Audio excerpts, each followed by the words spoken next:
Assalamu alaikum wa rahmatullahi wa barakatuh. 반갑습니다. 이전 강의에 이어서 이번에는 거래에 있어서 우리 무슬림이 갖추어야 될 품성에 관해서 논해 보도록 하겠습니다. 자, 이슬람에서 강조하는 거래에서 품성은 페이지 180쪽부터 181페이지까지 나와 있는데요. 첫 번째 제시된 것이 책임의식입니다. 자신이 맡은 책임은 반드시 다 끝내는 그런 책임의식. 그래서 책임의식과 관련해서 한마디께서 말씀하시기를 책임의식이 없는 자는 신앙이 없도다. 그렇게 말씀하셨습니다.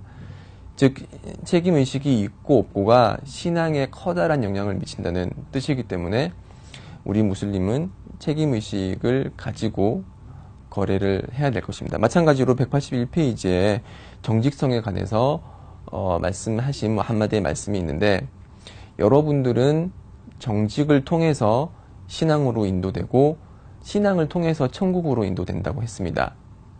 즉 저희들은 이런 정직함으로써 천국에 들어갈 수 있는 것입니다. 그래서 이런 정직성과 책임의식을 이제 거래에 적용을 해보면은, 예를 들어서 직장 생활을 하게 됐다고 그렇게 가정을 해봅시다. 직장 생활이라는 것은 나와 회사 간의 계약입니다. 그 계약에 명시된 그대로를 다 지키는 것이 저희의 책임의식 그리고 정직성에 부합하는 그런 행위라고 할 수 있겠죠. 그래서 예를 들어서 계약을 할 때 아침 9시에 출근해서 오후 6시에 퇴근하는 그런 시간을 정했다고 했을 때, 저희 무슬림은 이 시간을 반드시 지켜야 됩니다. 9시에 출근해서 6시에 퇴근. 일이 빨리 끝났다고 해서 5시에 조기 퇴근을 하거나 아니면은 좀 어저께 늦게 잤으니까 10시에 출근한다. 이러한 행위는 상사의 그런 허락이 없는 경우 허락되지 않는 행위입니다. 왜냐하면 이런 것은 저희의 책임의식과 정직성에 반하는 행위이기 때문입니다.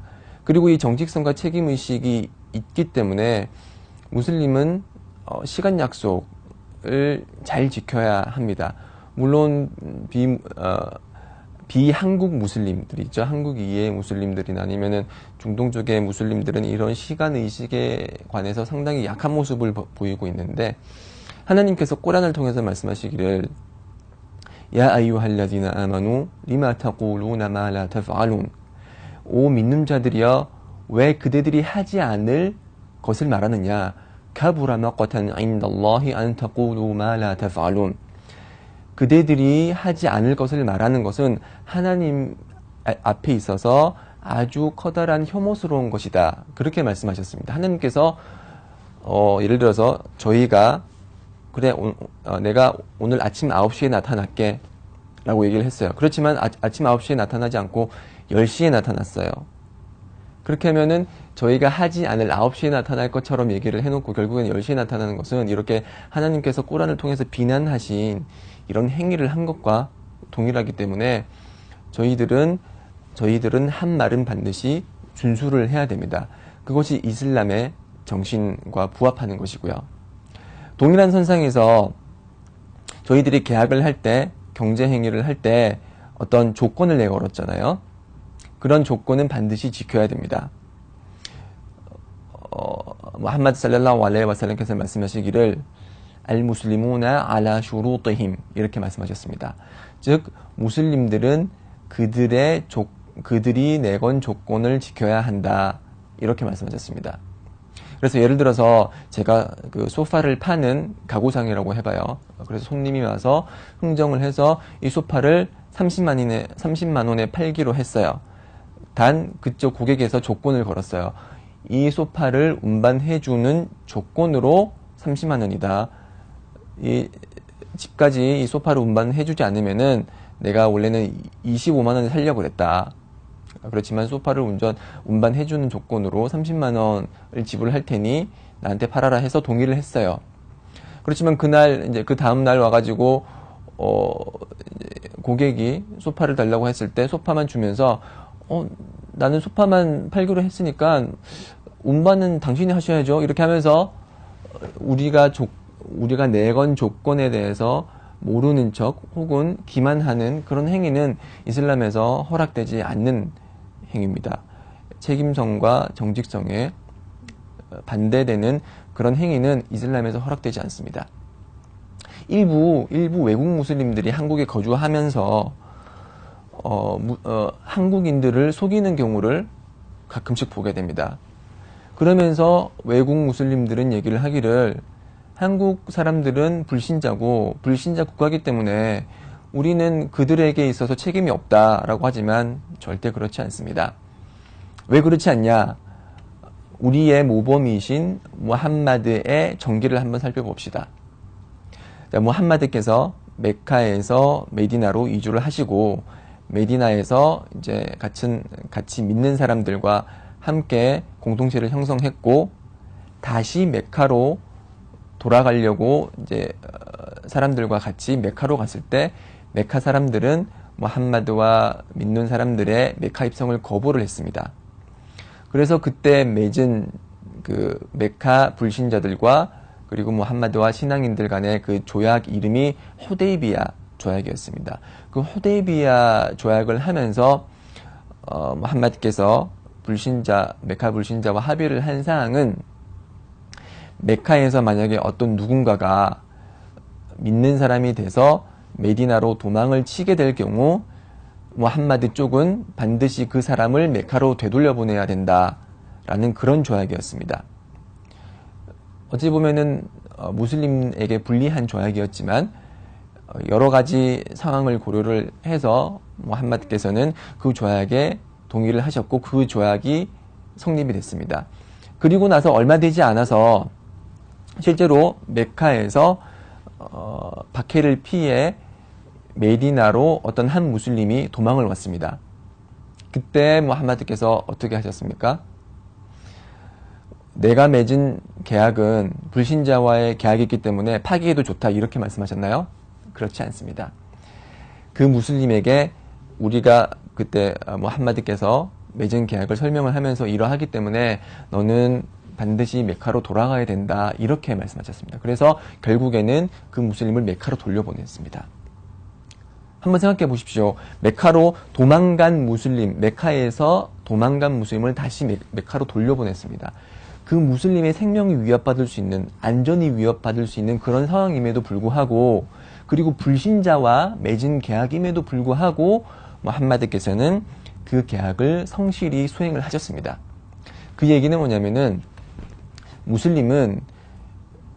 무슬림들 간의 계약이나 교류뿐만이 아니고 비무슬림들 간의 계약과 교류에 있어서도 그들과 맺은 계약을 준수하고 정직과 성실성으로 그들과 함께 해야 된다는 것입니다. 자, 외국 무슬림들이 한국으로 들어오면서 맺은 대한민국 국가와 그들 간의 암묵적인 계약은 뭐죠? 그들이 한국에 들어오면서 자신의 그런 목적을 달성하기 위해서 한국으로 들어오도록 하는 대신 그들은 대한민국 땅에 해악을 퍼뜨려서도 안 되고 범죄를 저질러서도 안 된다는 것을 한국 국가와 무슬림 간의 체결을 맺은 것입니다. 그런데 비무슬림이라는 이유로 그 체결을 파기한다? 그것은 우리가 가장 사랑하고 우리가 가장 모범으로 삼아야 될 무함마드의 말씀과 언행에 배치되는 행위로서 죄악에 속합니다. 그렇기 때문에 외국 무슬림이 이러한 나쁜 행위를 할 때 우리 한국 무슬림은 그들에게 조언을 줄 수 있어야 되고 왜 이런 것이 이슬람에 허락되지 않는 행위인지 알려주는 것이 필요하다고 하겠습니다. 네, 또 다른 거래를 함에 있어서 무슬림이 갖추어야 할 조건은 성품은 일의 최선을 추구하는 것. 181페이지에 보면 하나님께서 하나님의 말씀을 무함마드께서 전하시고 있는데 실로 하나님께서는 모든 것에 최선을 의무화하셨노라 라고 하셨습니다. 그래서 동물을 이제 도살을 할 때도 동물을 이제 식용을 목적으로 도살을 할 때도 그 동물이 고통을 최소화해야 해서 느낄 수 있도록 칼을 잘 갈라고 했거든요.